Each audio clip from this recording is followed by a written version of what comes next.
de développement spirituel, nous sommes sur l'éveil de conscience spirituelle. Qui parle de l'éveil de conscience spirituelle parle de notre vraie nature. Parce que le thème sur la spiritualité ne doit pas être un thème qu'on doit ignorer.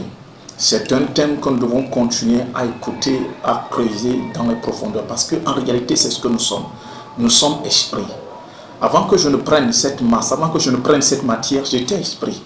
Et après que je vais quitter dans ce temps, dans ce monde, ou bien dans cette période temporaire et spatiale, je vais retourner dans le spirituel. Vous comprenez? Donc quand je vais quitter ce monde dans lequel je suis, qui est temporaire et spatial, je vais retourner dans le monde spirituel qui est éternel, qui est continu. Et donc il n'est pas bon que j'ignore, que je m'isole de ma nature spirituelle. Et c'est ça le problème, c'est ça même ce que la Bible dit, l'homme a péché et s'est privé de la gloire de Dieu. Parce que la privation de la gloire de Dieu, c'est la déconnexion avec Dieu. Et pour être connecté avec Dieu, on a besoin de ce qu'on appelle la nouvelle naissance. C'est ce que je disais, il faut que vous naissiez d'eau et d'esprit. C'est-à-dire que si vous ne naissez pas d'esprit, et dit ce qui est né d'esprit, esprit, ce qui est né de la chair est chair. Donc nous devons renaître, nous devons retourner à la conscience de notre vraie nature, à la conscience de notre identité spirituelle. Et quand on parle de l'identité spirituelle, c'est de découvrir qu'est-ce qui est le spirituel et de s'identifier au spirituel. Et nous avions dit que quand on parle du spirituel, on parle de sa nature, de sa personnalité, de son caractère. Quand on parle de la nature du spirituel, le spirituel est perfection, c'est sa nature. Ok, le spirituel est abondance, c'est sa nature. Et donc, nous avions dit que quand on veut fonctionner dans le sphère spirituel, quand on veut fonctionner dans l'éveil de la conscience spirituelle, c'est lorsqu'on parvient à cette harmonie où la matière et le spirituel sont unis et fonctionnent en harmonie. Et donc, de la même façon, dans le spirituel, il y a ce qu'on appelle la nature du spirituel, le caractère du spirituel et la personnalité du spirituel. C'est pourquoi je vous recommande de chercher le livre. Vous pouvez le trouver sur Amazon, pour le comment des principes scientifiques de la vie, le comment des principes scientifiques de la vie. Et là, dans ce livre, nous avons eu le temps de détailler sur les principes, le comment des principes. Ces principes, vous allez les découvrir et comment les pratiquer, comment les approprier, comment les manifester. Vous allez les trouver dans ce livre-là.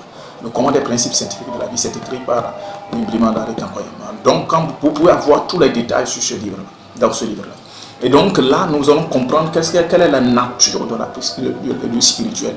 Et lorsque nous comprenons la nature du spirituel, nous allons comprendre la personnalité du spirituel et le caractère du spirituel. Et quand on comprend cela, en ce moment, et qu'on fonctionne en harmonie avec le spirituel, en ce moment, nous parvenons à ce qu'on appelle l'éveil de la conscience spirituelle et nous devenons des êtres spirituels. Et en ce moment, si nous pouvons harmoniser la matière, la nature qui est perfection, qui comporte et qui ne reconnaît que la nature, le caractère, la personnalité de Dieu, si nous pouvons nous éveiller à cette conscience de la nature, du caractère, de la personnalité de Dieu, en ce moment, nous allons pouvoir être en harmonie avec la nature. Et nous serons vraiment des êtres spirituels qui vont fonctionner au-dessus de ce monde et de ses principes, au-dessus de ce monde qui est gouverné par Satan et ses cohortes. Donc c'est très important cet enseignement. Et donc je vous prie de continuer à suivre cette page. Sur cette page, vous aurez toutes les informations nécessaires pour votre croissance spirituelle, pour votre développement spirituel, d'une façon simple, d'une façon claire, par la grâce de Dieu. Ok? Donc nous avons commencé hier en disant que la nature spirituelle, le domaine spirituel est abondance. Donc que la nature du spirituel, c'est l'abondance. Dans le spirituel, il n'y a pas de limitation. Il n'y a pas de limitation. Le spirituel n'est pas limité. Le spirituel est abondance. Le spirituel, parce que c'est immatériel d'abord. Hein? Et donc, par conséquent, c'est une abondance totale. C'est pourquoi tout ce qui vient du spirituel est abondance. Vous allez voir, le sable est abondamment plein. L'air est abondamment fait. Vous voyez, l'eau est abondamment faite. Tout ce que vous voyez est abondamment fait. La terre est abondamment faite. Les ressources humaines sont abondamment faites. Les ressources terrestres, les minières sont abondamment faites. Il n'y a rien qui manque. Et chaque jour, ça ne fait qu'évoluer. Donc, quand on finit avec ces ressources minières, il y a une autre ressource qui continue par apparaître. Donc, le problème, c'est que nous n'avons pas encore fini par découvrir. Même les gens ont vécu plusieurs années dans la lumière, dans les ténèbres, tout en ignorant qu'il y a la lumière. De la même façon, il y a encore plusieurs choses à découvrir. Il y a cette nature, ce monde, le domaine spirituel dans lequel nous sommes, cette nature spirituelle dans laquelle nous sommes est abondance. Et donc, nous ne devons pas laisser l'idée de limitation que nous avons acquise par nos parents, par notre entourage, nous dominer. Non, nous ne devons pas accepter et reconnaître la limitation. Nous ne devons pas accepter et reconnaître le manque. Le manque n'existe pas. La limitation n'existe pas. Il n'y a qu'abondance. Tu peux tout avoir. Nous pouvons tout avoir. Nous pouvons tout faire. C'est ça qui est la vérité. C'est ça qui est réel. Nous devons nous éveiller à cette conscience-là. Parce que la nature dans laquelle le domaine spirituel dans lequel nous sommes, la nature dans laquelle nous sommes, la matière dont nous sommes constitués est abondance. Elle est abondance. Même les cellules du corps humain se renouvellent chaque instant. Se renouvellent chaque instant. Tout ce qui existe se renouvelle. Il n'y a qu'abondance. Il n'y a qu'abondance. Et la Bible dit que Dieu ouvre sa main, toute la créature est rassasiée. Il faut voir toute la population aquatique. Il faut voir toute la population forestière. Il faut voir toute la population humaine. Dieu ouvre sa main, toute la créature est rassasiée. Du matin jusqu'au soir, chacun d'une façon ou d'une autre a ce qu'il va manger. Ça nous démontre l'abondance dans laquelle Dieu nous a mis. Donc le problème, c'est que nous sommes limités. Notre limitation se trouve dans notre mental. Notre limitation se trouve dans notre expérience. Nous laissons notre expérience, nous laissons notre mental nous contrôler. Et donc, comme nous pensons à manque, c'est le manque qui va nous contrôler. Et c'est le manque qui va se manifester. C'est ce que nous allons pouvoir manifester.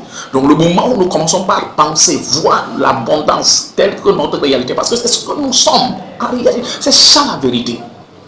C'est ça la vérité. La vérité est que nous sommes abondance. Oh God, nous sommes abondance. Dites-le, je suis abondance. Je suis perfection, peu importe ce qui se passe, même si je n'ai pas d'argent dans ma poche, même si je n'ai même pas un rond dans ma chambre, même si je n'ai pas une pièce dans mon compte bancaire, même si je n'ai même pas une carte bancaire, étant donné que la réalité est que je suis abondance, je n'ai que abondance, il n'y a que abondance.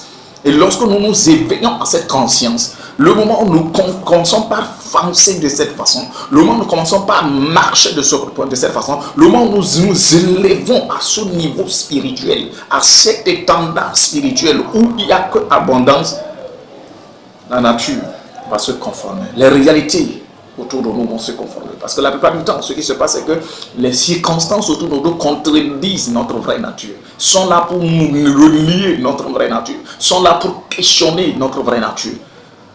Car il est à nous de dire non, je sais qui je suis abondance. Et c'est ce que j'ai abondance. Et refusons de confesser le manque. Refusons d'accepter le manque. Allions-nous à notre vraie nature. Acceptons notre vraie nature.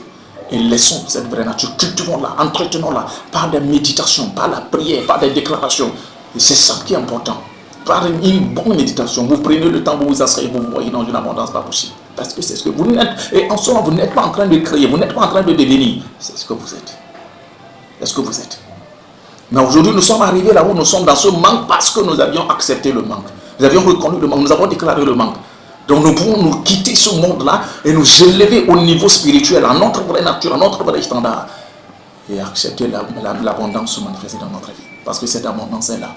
Elle existe, elle est tangible. Elle est beaucoup plus concrète que toute autre chose. D'ici là, prenez bien soin de vous. C'est votre ami Daniel.